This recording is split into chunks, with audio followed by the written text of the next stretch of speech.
coordinating by Zoltán.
Ladies and gentlemen, you might have heard of the announcement of Nobel Prize in the previous weeks, and that this year's Chemistry Nobel goes for the development of lithium-ion batteries.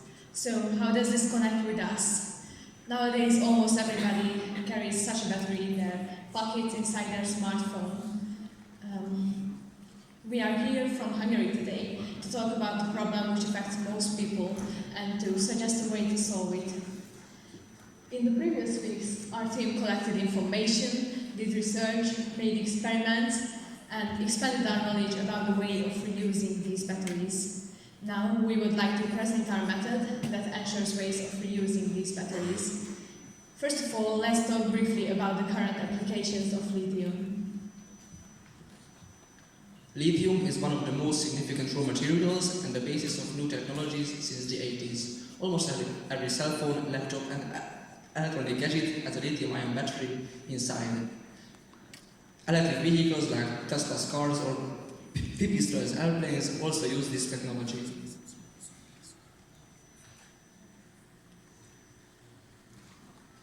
Okay, so how does a lithium-ion battery actually work? So the heart of the battery is the electrolyte, which ensures that only lithium ions pass to the other side. While discharging the battery, the electrons are forced to go through an external circuit while creating electrical current. The lithium ions unite with the electrons on the other side in a metal oxide.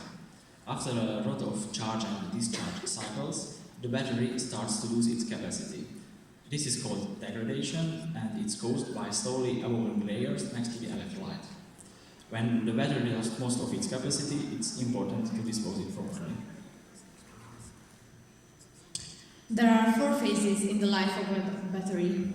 The lithium gets mined and processed, then in the second period of its life, we use it as a battery in our electronic devices, for example, electronic cars or smartphones. But on average, we use this battery for 2 or 3 years in our phones.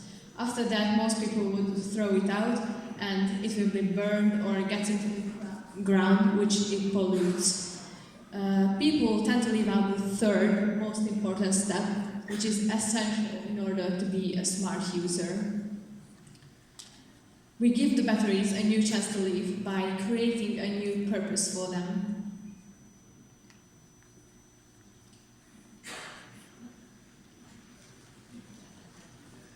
So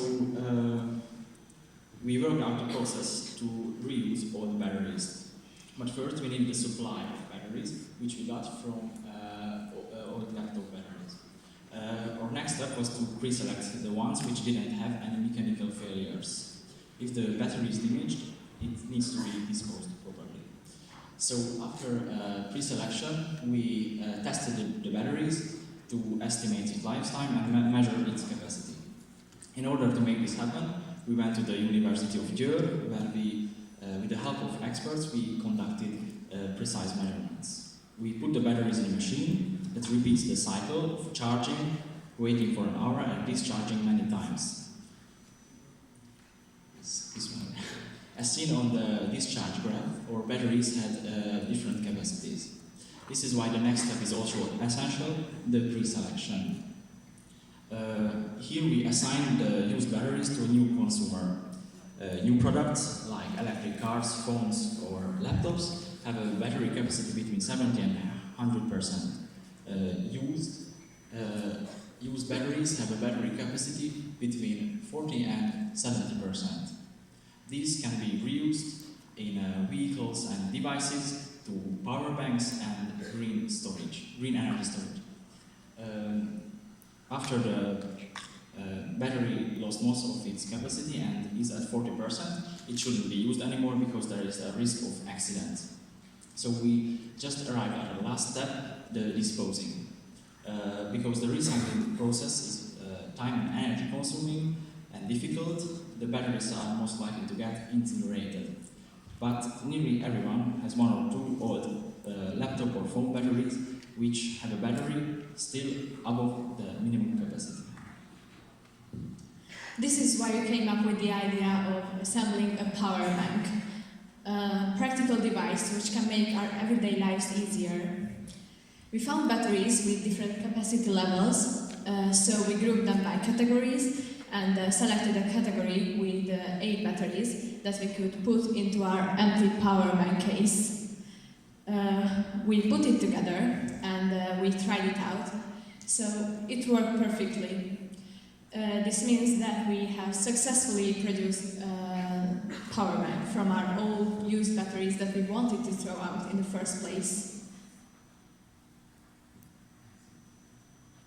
But why is it worth it? Firstly, it is way more environmentally friendly than incinerating the batteries, because from a laptop you can assemble several power banks, which makes it cheaper than if we bought a new one in a shop. Or let's say our phone dies in less than 6 hours. Most people would swap it straight away, but its battery could give another phone 6 additional hours in the form of a power bank. In conclusion, people should be more aware of their lavishness, and in case of lithium-ion batteries, a power bank is a good way to go. These are our contributions to the circular economy. Thank you very much for your attention.